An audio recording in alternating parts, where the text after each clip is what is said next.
Bonjour à toutes, bonjour à tous et bienvenue pour ce temps de prédication qui est un peu spécial. Vous avez pu le constater, le format de ce culte est particulier.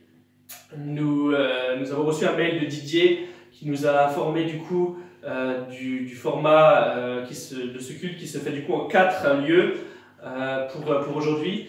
Et il a bien précisé que c'est quelque chose qui sera possible qu'il soit reconduit en fait pour les cultes à venir, suivant l'évolution des directives gouvernementales face à cette épidémie de coronavirus. Mais c'est quelque chose qui ne doit pas nous inquiéter ou nous faire peur. On va vivre quand même des bons temps ensemble. Et il faut pas oublier que l'Église primitive se réunissait souvent dans les maisons. C'est un autre format, mais c'est un format où on peut aussi vivre tout ce que l'on vit dans nos cultes traditionnels, nos cultes habituels.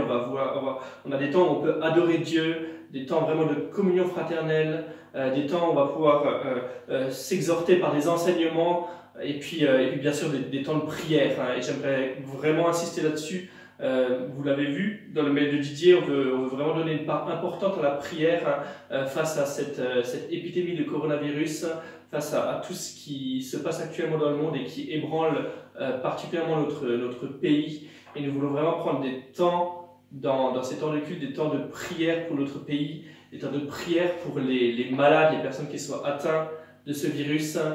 Et nous allons vraiment se réserver un bon temps pour ça à la fin de ce culte. Alors, nous sommes, pour vraiment introduire cette prédication, nous sommes dans ce thème général qui a été annoncé début février, ce thème qui dit « Suivez-moi et je vous ferai pêcheurs d'hommes ». Et la thématique qui débute du coup aujourd'hui, la nouvelle thématique, c'est une parole de Paul qui se trouve dans 1 Corinthiens 11, verset 1, où Paul dit, soyez mes imitateurs comme je le suis moi-même du Christ. C'est vrai que l'influence que l'on a de la part des personnes qui nous entourent, c'est quelque chose d'extrêmement important. On a du mal à imaginer ô combien on est influencé par des modèles que l'on a à droite à gauche. Ça peut être un modèle au niveau familial, ça peut être un modèle au niveau de la mode, au niveau du sport, ça peut être un modèle dans tout plein de domaines, mais il y a beaucoup de modèles qui influencent nos vies, qui influencent nos comportements. Et ces temps-ci, je dois avouer que mon comportement est mis à rude épreuve, et particulièrement mon comportement dans ma famille, avec ma femme et avec ma fille. Et ces temps-ci, il y a différentes situations qui font et qui ont fait que je me suis énervé, je me suis emporté. Il y a même des fois des paroles qui sont déplacées, qui sont sorties de ma bouche, et c'est quelque chose que j'ai pas l'habitude. Et dernièrement, je me suis même mis à penser que finalement mon comportement n'était pas non plus si horrible et si terrible que ça. C'est vrai, je me compare à certaines autres personnes, à des collègues de travail, à des amis et tout ça, qui des fois font des choses bien plus violentes, des choses bien plus dures que ce que j'ai pu faire. Et je me mets en tout cas en comparaison sur une échelle de valeur avec un humain, avec une valeur humaine.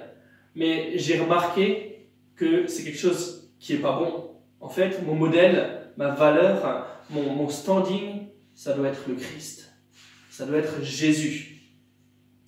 En réalité, on doit comparer notre comportement, mon comportement, à celui de Jésus, qui est le seul modèle qui est parfaitement acceptable et parfaitement imitable. Et Dieu veut qu'on devienne des modèles à notre tour. Paul dit « imitez-moi ». Il se place en tant que modèle, mais il ne veut pas qu'on soit des modèles à n'importe quel prix. Dieu veut qu'on devienne des modèles à la condition que nous soyons des imitateurs de Christ.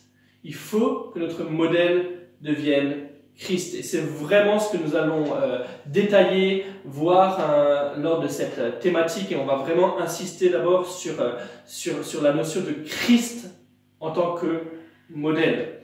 Et laissez-moi vous dire, Dieu veut que vous puissiez dire comme Paul, à propos de vous-même, imitez-moi, car je suis moi-même un imitateur ou une imitatrice de Christ. C'est ma prière pour chacun d'entre nous, c'est ma prière pour commencer cette thématique, c'est ma prière pour commencer ce temps de prédication.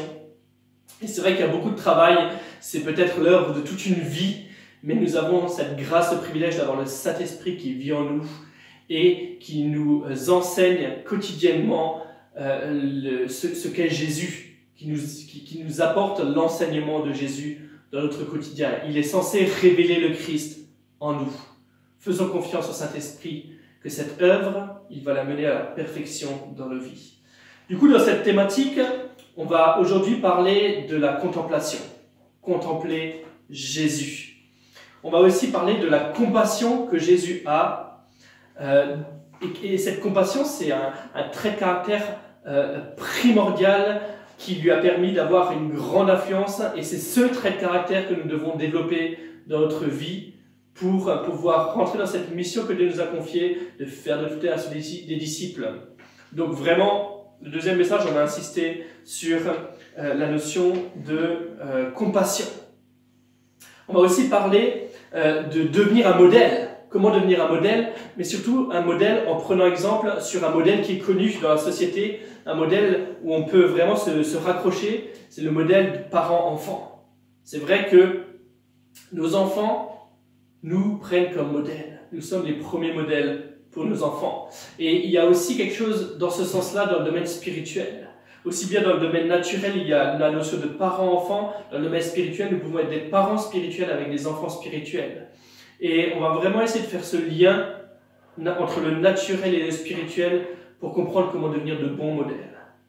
Et on va finir par la notion de bénir les autres dans la mesure à laquelle Christ nous a bénis. Apporter une bénédiction aux autres à la même mesure que Christ nous bénit. Voilà ce qu'on vous propose pour cette thématique qui débute du coup à partir d'aujourd'hui. Du coup, aujourd'hui, contempler Christ chaque jour. C'est un défi qui est compliqué et je vais juste introduire parce que je veux vraiment laisser un bon temps de partage en groupe. On va analyser plusieurs passages dans la parole de Dieu pour pouvoir contempler comment Jésus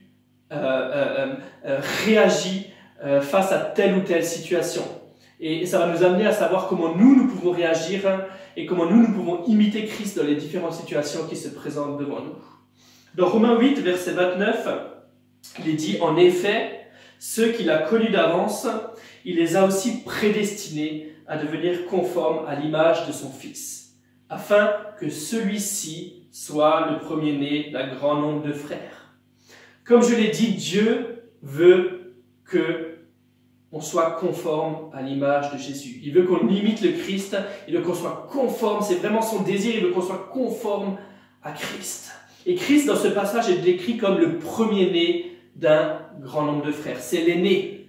L'aîné, dans une famille, c'est quelqu'un qu'on veut imiter. Quand on est un enfant, moi je suis le dernier d'une famille de 4 enfants. Un de mes modèles, c'était forcément mes 2 frères aînés et ma sœur aînée. C'était des personnes que je regardais et que je voyais faire et que je voulais imiter. Et Christ est décrit comme l'aîné de cette famille que Dieu veut se créer. Cette famille, c'est l'Église, c'est nous. Et Christ est cet aîné que nous devons imiter. Et il est parlé d'être conforme à l'image de son Fils.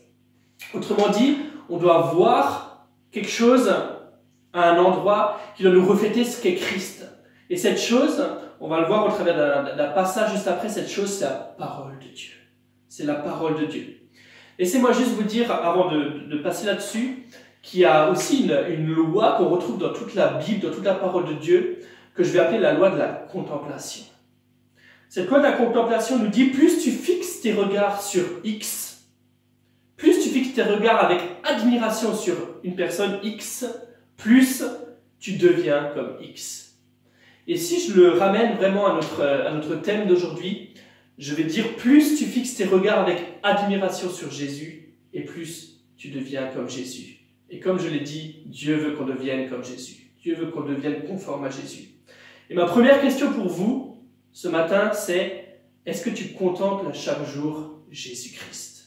Est-ce que dans ta vie, de tous les jours? Est-ce que dans ton quotidien, tu prends le temps de contempler Christ?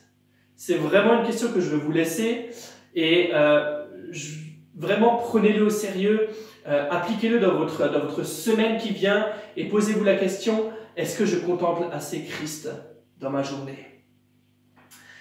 Du coup, de façon concrète, comment contempler Christ? Comment contempler Christ? Il est dit dans 2 Corinthiens 3, verset 18, « Nous tous qui sans voile sur le visage, contemplons comme dans un miroir la gloire du Seigneur. Nous sommes transformés à son image de gloire en gloire par l'Esprit du Seigneur. » Le Saint-Esprit opère en nous cette transformation pour nous rendre comme Christ. Et il le fait comment? Au travers du fait que l'on contemple Christ comme dans un miroir. Et qu'est-ce qui est décrit comme un miroir? C'est la parole de Dieu. Qu'est-ce qui est notre miroir? Le plus grand miroir, la chose qui reflète le plus Christ, c'est la parole de Dieu. Du coup, je vous encourage et je nous encourage à lire la Bible. On le dit, on le rabâche, mais on ne le dira pas assez. Il faut lire régulièrement et surtout appliquer ce qu'on lit. Dieu nous encourage à ne pas seulement lire, mais à appliquer sa parole. Je vous encourage aussi à prier Dieu, à m'aider à appliquer chaque jour ce que je lis. Pas simplement lire, mais à appliquer chaque jour. Et aussi, prier pour que Dieu façonne ma conscience. Afin que le Saint-Esprit, quand il me dit quelque chose face à telle ou telle situation dans ma conscience, je puisse dire, ok, je vais agir comme ça parce que le Saint-Esprit, dans ma conscience, me dit, Christ aurait agi comme ça dans telle situation. Une chose importante, c'est pas simplement de lire la parole de Dieu, mais plongez vos regards dans les évangiles. C'est quelque chose de basique. C'est le domaine le plus concret, le plus simple, le plus visible, qui nous montre comment Jésus a agi. Vraiment, prenons du temps dans les évangiles afin de savoir comment imiter Jésus. Et une dernière chose, posez-vous la question dans votre quotidien, qu'est-ce que ferait Jésus à ma place? Si vous lisez régulièrement la parole de Dieu et que vous voulez l'appliquer, que vous demandiez à Dieu l'aide du Saint-Esprit pour que votre conscience soit renouvelée afin qu'il vous transforme à l'image de Christ, alors, quand vous vous poserez la question dans telle ou telle situation, qu'est-ce que ferait Jésus à ma place? Vous aurez la réponse du Saint-Esprit. Et à ce moment-là, appliquez-la à la lettre. Je vais vous laisser en groupe, je vais vous laisser vraiment prendre du temps dans les passages que votre responsable de groupe a choisi. Et je vous dis à une prochaine, je vous embrasse très fort de loin, mais je suis de tout cœur avec vous et je vous souhaite vraiment un bon temps de partage et surtout un bon temps de prière juste après le partage. Salut!